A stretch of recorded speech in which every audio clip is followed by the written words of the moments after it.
So as you can see, the trees form this lovely arch, and if we go a little bit lower down and then zoom in, you kind of get the image that was taken yesterday. Same pesky red car in the background, too lazy to walk here. As a first for me, I posted this picture on Instagram a couple of days ago and received loads of lovely feedback and comments and likes and you name it.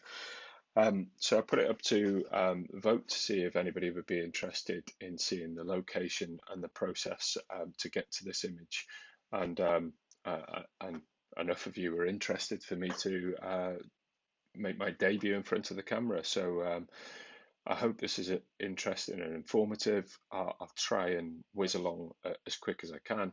And if anybody wants to know anything about any of the steps or any of the location or anything, then just message me. I'm more than happy to share.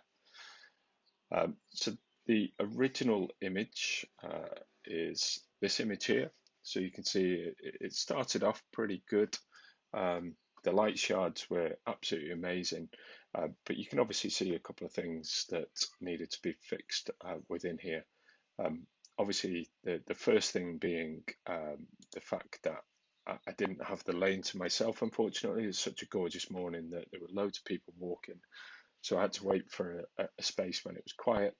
And obviously, I've had to get rid of these shadows in the background. And then I was a little bit too lazy to walk there with my camera gear and parked my car at the side of the road. And unfortunately, it wasn't quite out of shot. So I will walk you through the steps in Lightroom first. There's about 7 or 8 steps I went through. Then a couple of quick steps in Color FX. And then finally Photoshop to get rid of the people. So let's jump right in. Within Lightroom, really work from top to bottom through the develop module. I'm not changing everything. I'm going to change a couple of settings. Then I'm going to jump into Color FX to just kind of stylize the image out as I wanted it. And then finally, then I'll just change some of the color toning. And then last but not least, take it into Photoshop just to remove and clone out some of the unwanted elements. So first of all, I'm going to create the crop that I want. So pretty much decided on a square crop for this image. So change that and just get this kind of leading line coming from the bottom corner there. Keep the boys on the third of the image. Next up, I drag down the blacks within the image just until they're just about clipping, and you can just see this here that when I highlight that, we're losing any of the detail there just in the bottom corner, but everything else is kept as I wanted it. Next up, bump down the clarity to +10. Just sharpens everything a little bit, brings everything a little bit more detail.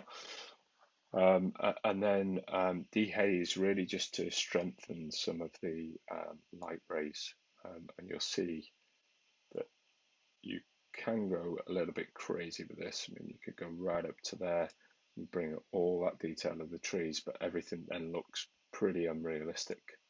So I kept this at about 28, 29. Next up, wanted to bump down the saturation. Saturation and color toning is something that I'll bring back out of this image as we go into the final stages. Not something I typically do, but this image benefited from a little bit of sharpening. So bump that up to about 48, and that really just sharpens the details of the boys. But as you can see, you do start to get a little bit of grain and texture within the image. And then final things, just remove the chromatic aberration and enable the profile correction just to fix any distortion that may have been introduced. And that, just checking my notes, yep, that was pretty much all I did from within Lightroom.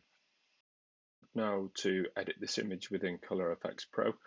Um, if anybody hasn't used Color Effects, it's about 70 quid, I think. It's absolutely fantastic for stylizing your images. Um, so you got a whole load of things here around changing the colors, adding saturation, adding film effects, borders, you name it. And obviously, with all of that, you can just create yourself a preset, or in this case, in Color Effects, they're called recipes.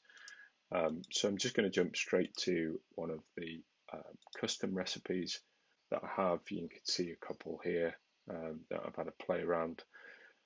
And this was the one that I thought worked best with this image. And as you can see, everything becomes quite bright and quite white, and that's what I'll change with the color toning when I go back into Lightroom.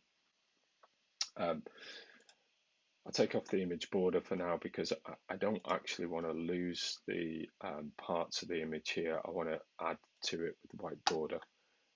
So remove that. And then I think, if I recall correctly, I mean, I pretty much kept it as it is.